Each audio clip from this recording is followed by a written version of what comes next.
66명이 격리 해제가 되어 현재 982명이 격리 중입니다. 안타깝게도 사망자 1명이 발생하였습니다. 애도의 말씀을 드리고 유가족 분들께 위로의 말씀을 올립니다. 먼저 국내 지역 발생에 대해서 좀 상세히 설명드리겠습니다. 서울 관악구 왕성교회와 관련해서 자가격리 중인 교인의 직장 동료 1명이 추가되어 이제까지 누적 37명 환자를 발견하였고, 서울의 강남구 사무실과 관련해서 지난 7월 1일 확진된 지표 환자의 관련자 1명, 그리고 방문자 2명, 방문자의 가족 2명이 확진되어 총 6명의 누적 확진자를 발견하였습니다. 다음으로는 경기도입니다. 경기도 수원시 교인 모임과 관련해서 교인 지인의 접촉자 및 접촉자 가족 5명이 추가로 확진되어 총 누적 확진자가 25명입니다. 의정부시 아파트 주민이 방문했던 헬스장 관련 1명이 추가로 확진되어서 이제까지 의정부시의 아파트와 관련된 누적 확진자는 총 29명입니다. 다음은 광주광역시로 광주의 광륵사 관련해서 5명이 추가로 확진되어 총 누적 확진자는 92명입니다.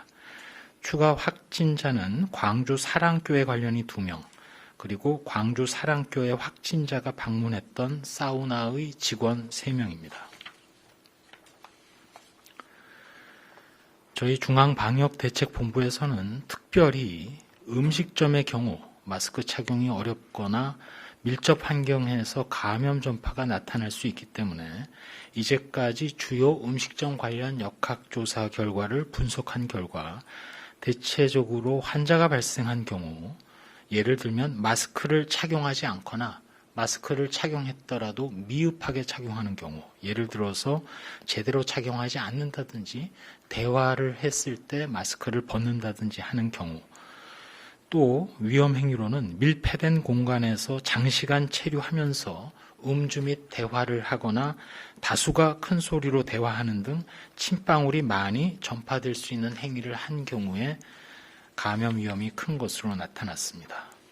동시에 이용자 간의 밀접한 접촉이 이루어지고 뷔페 등 이용 시에 집기를 공용으로 이용한 경우도 있었습니다.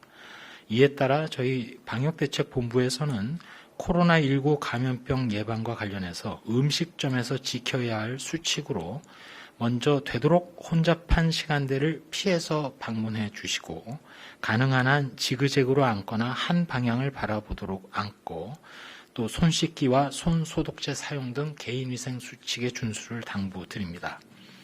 동시에 식당에 입장하실 때, 그리고 식사 전후에는 마스크를 착용해 주시고, 술잔이나 식기 등은 함께 사용하지 않고 개인별로 사용해 주시기 바랍니다. 또한 휴대전화를 통화할 경우 등에는 마스크를 반드시 착용하거나 실외로 나가서 통화해 주시고, 거듭 강조드립니다만 식사를 하는 중에는 침방울로 인한 전파 우려가 있는 대화는 최대한 자제해 주시기 바랍니다. 식사 중간중간이라도 대화가 필요한 경우에는 마스크를 반드시 착용해 주실 것도 요청드립니다. 다음은 해외 유입 확진자와 관련된 사항입니다. 해외 유입 확진자 24명의 추정 유입 국가로는 미주가 6명, 유럽이 1명, 아시아가 17명인데 이 중에는 카자흐스탄이 13명으로 가장 많았습니다. 이제까지 해외 유입 확진자는 총 누적해서 1,714명입니다. 이 중에 793명, 즉 46.3%가 검역 단계에서 진단검사를 통해서 확인된 사례가 되겠습니다. 나머지 지역사회에서 발견되는 해외 유입 사례의 경우에는 입국 후 3일 내에 전수 진단검사를 통해서 최대한 해외 유입 환자로 인한 확산을 차단하고 있습니다. 현재까지 해외 유입 확진자 중에서 중증, 위중이었던 환자는 총 10명이며 사망자는 1명이 발생하였습니다. 최근 코로나19 치료제로 특례 수입된 렘데시비르의 경우 15개 병원에서 22명의 중증 환자에 대해서 공급이 완료된 상태이고 아직 치료 효과에 대해서는 결과가 정리되지는 않은 상황으로 추후 다시 말씀드리도록 하겠습니다. 지금까지 혈장 치료제 개발과 관련해서 총 312명의 확진자께서 혈장 공여 의사를 밝혀주신 데 감사를 드리고 실질적으로 혈장 공여가 완료된 분은 132명입니다. 끝으로 저희 중앙방역대책본부에서는 종교시설 그리고 방문 판매 시설을 중심으로 해서 국내 발생이 지속되고 있기 때문에 거듭 주의를 당부드립니다. 특별히 오늘은 방문 판매의 경우를 보도 참고 자료에 적시를 하였는데 건강식품, 의료기기 제품 홍보관 및 체험관, 일명 떴다방이라고도 불리는데 사업 설명회 등 고령층을 대상으로 유인, 집합, 판매하는 각종 행사를 통해서 밀폐된 환경에서 다수의 방문자들이 밀집하여 장시간 접촉하는 감염 전파에 아주 좋은 환경이기 때문에 중장년층, 특히나 고위험군인 연로하신 고령층에 해당하시는 분들은 방문 판매업체 관련 사업 설명회나 홍보 행사의 참석을 자제해 주시기 바랍니다.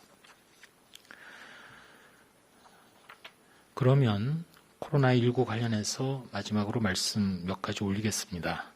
현재 코로나19 백신이 언제쯤 개발이 되어서 접종까지 진행이 될지, 그리고 접종이 완료된다 하더라도 방어력을 확신할 수 있을지, 또한 백신으로 인한 그 방어력이 얼마나 지속될지 아무도 확신하지는 못하고 있습니다.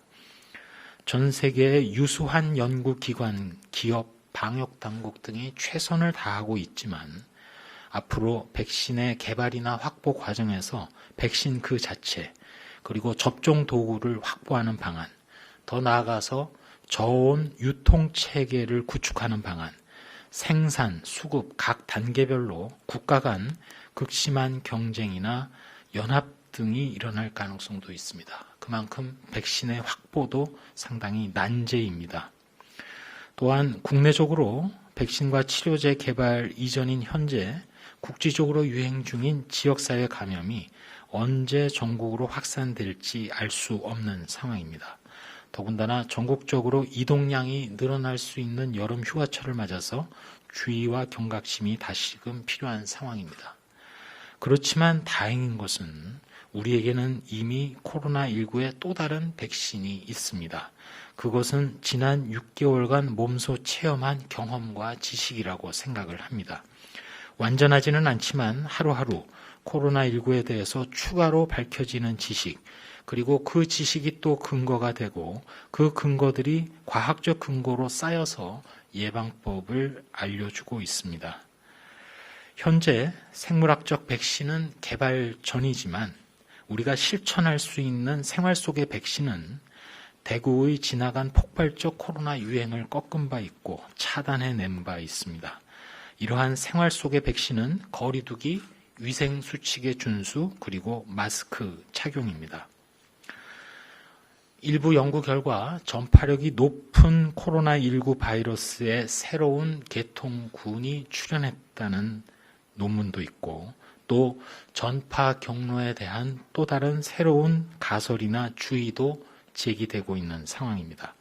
그렇지만 코로나19 예방의 원칙, 방역의 기본은 바뀌지 않는다는 점을 다시 한번 말씀드리고자 합니다. 앞서 말씀드린 대로 우리가 가지고 있는 생활 속의 코로나19 백신은 실내외에서 거리두기를 실천하고 손 씻기 등 위생수칙을 준수하며 공공장소에서 마스크를 상시 착용하고 대화나 휴대폰을 통화할 때에도 마스크를 착용하는 것입니다. 아프면 집에 머물고 1339나 보건소에 문의해서 빠른 시간 안에 진단검사 받는 것도 백신의 하나입니다. 우리 모두 한 사람 한 사람의 실천이 코로나 억제 그리고 피해 최소화에 가장 큰 요인이 될 수 있다는 점을 다시금 강조드립니다. 이상입니다.